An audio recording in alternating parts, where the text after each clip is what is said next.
everybody, welcome to my homestead and welcome to my channel. In this video, I want to go over this article. It came out a couple days ago. It says, Tabernacle Choir Presidency announces bold future initiatives, which that caught my interest. Okay. Why? Well, it makes me think about the video I did a few videos ago talking about Brad Wilcox and his talk that he gave at a fireside, and how he essentially said that the church is trying to think about how to deal with the near future when the second coming comes. When all of a sudden there's a huge amount of people that want to join the church. Because the way that he was talking, it seems like that's been the discussion among church leaders, right? And I think that we can see a lot of this without even knowing what's going on, just by looking at all the changes that have happened in the church, which have, especially since President Nelson became president, because essentially everything has, I feel like it's made it easier for anyone joining the church compared to before. For example, just one example, going from 3-hour block period on Sundays to just 2 hours. That's easier for a new convert, right? 3 hours is a long time for some. So that's one thing that I think has kind of made it easier. There's been a whole bunch of things. Emphasis on using the church's proper name, right?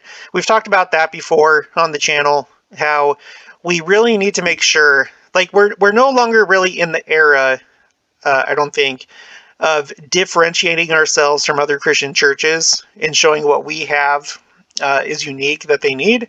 Because I think that kind of was the focus before. Most people, at least in the United States, were Christian and, at least somewhat involved in their whatever denomination they were part of. But as we've seen the disintegration of religious life and beliefs and a move away from Christianity, I'm thinking that maybe that's not really the right approach anymore.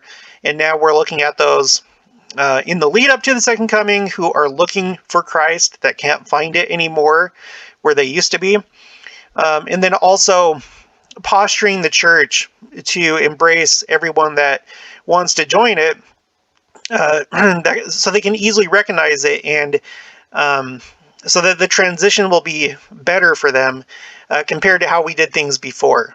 Those are kind of my thoughts, and I think that this is just another kind of piece of this new posturing of the church. That's the way that I see it. Okay, so I haven't read this whole thing yet. I've read just like a tiny bit.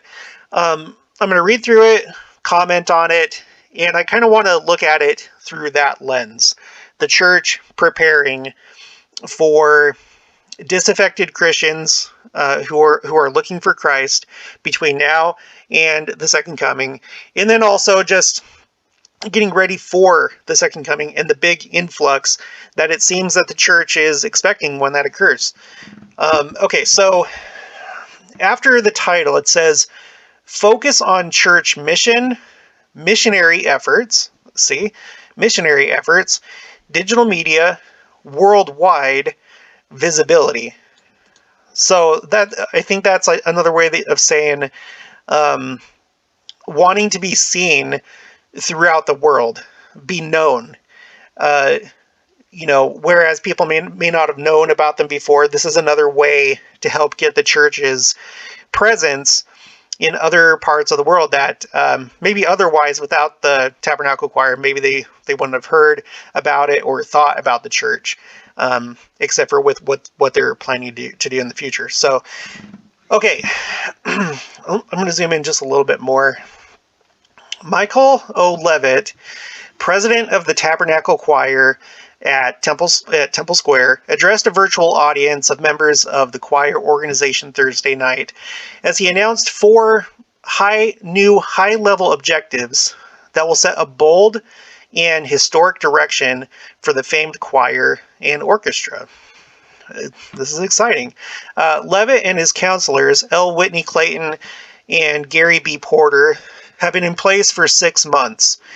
During that time, they have followed counsel given when they were called by church president Russell M. Nelson that they should prayerfully look for innovative and transformative ways for the choir to meet the mission of the church in the future.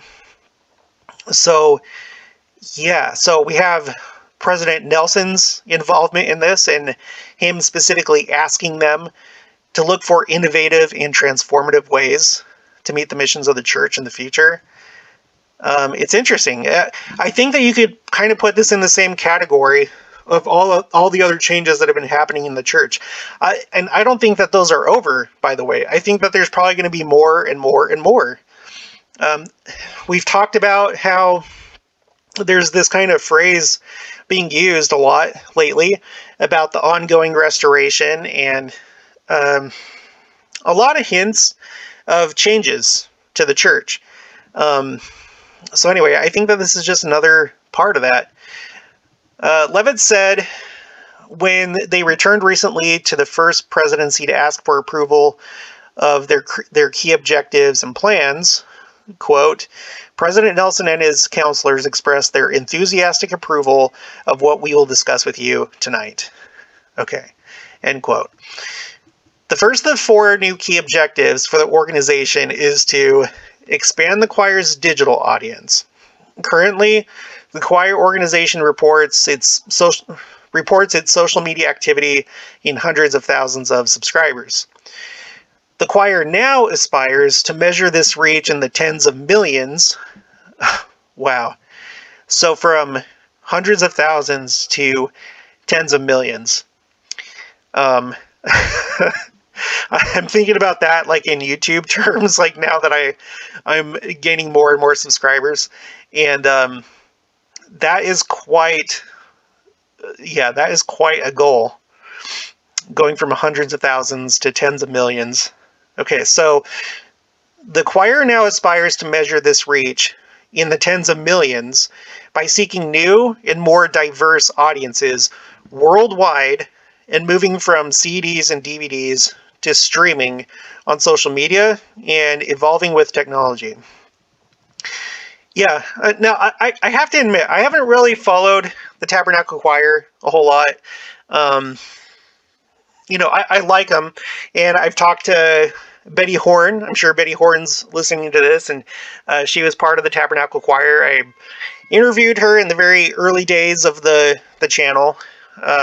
And when I say early days, I mean like 4 months ago or 5 months ago. I haven't been doing this for very long. But anyway, so I'm not really aware. I know that there's like, isn't there like the spoken word in that involves the Tabernacle Choir? Well, so anyway, going to streaming, and I assume that would be, YouTube, Facebook. I don't know where else they would do it, but okay, that's neat. Okay, and evolving with technology, a group of experts is being assembled within and outside the church headquarters to address how this can be accomplished. Okay, so that's the first one, is getting more digital and streaming on social media. Okay, second, the second key objective is to magnify the choir's missionary role. President Clayton said, quote, "It is often easier to start a gospel conversation by making a gift of sacred music to a friend or stranger than it is to ask direct questions about their faith. We also believe there are ways the choir and orchestra can give a boost to the missions of the church as they perform around the world." Okay, so, excuse me. So I don't know, that wasn't too specific with what they want to do with number 2. Other than, I guess, maybe, like he said, somehow integrating with the different missions throughout the church. Like, I wonder if they would do special performances for certain countries or something like that. And then the missionaries would send out links or put on their Facebook, hey, check out the Tabernacle Choir. They're going to do, traditional Nigerian or Chinese something, so come check it out. I don't know if that's kind of what he's talking about, but okay, so that's number 2. Okay, the third key objective for the choir is to reflect the church's worldwide mission. President Levitt said, quote, an important part of this objective is for the choir to reflect the nature of the church's global membership. And now me talking, that's definitely been a big thing within recent years. More so than in the past. The focus on a global church. Which makes sense, because again, we're approaching the second coming. Well, first of all, we're growing. Just flat out, the church is growing, and it's becoming more and more global anyway, every year that goes by. Secondly, the second coming is coming up soon, and we're going to have what it seems that church leaders are expecting, a big influx of people worldwide after it happens. So when Brad Wilcox talks about, do we have enough stake presidents? Do we have enough bishops? Do we have enough missionaries? Do we have enough this and that? I think maybe part of that is, are we global enough? Are we are we ready to welcome people from any culture, any country, tribe, whatever the case may be? We need to make sure that everyone feels welcome when they come to this church, and not just view it as an American church. Because I gotta say, up until, I don't even know when, but I don't know, maybe the 2000s, maybe 2010s or something like that, it's kind of always felt like an American church. I know I heard on my mission in Spain, there were like a few times it would come up that it seems like it's an American church. So I think there's been a lot of focus on moving away from that perception and really embracing the worldwide church. So, okay, this has been a conversation for many years, and earnest efforts have been made to incorporate members whose heritage reflects the worldwide church. The First Presidency has announced the choir presidency to explore new alternatives that will help us accomplish this objective, end quote.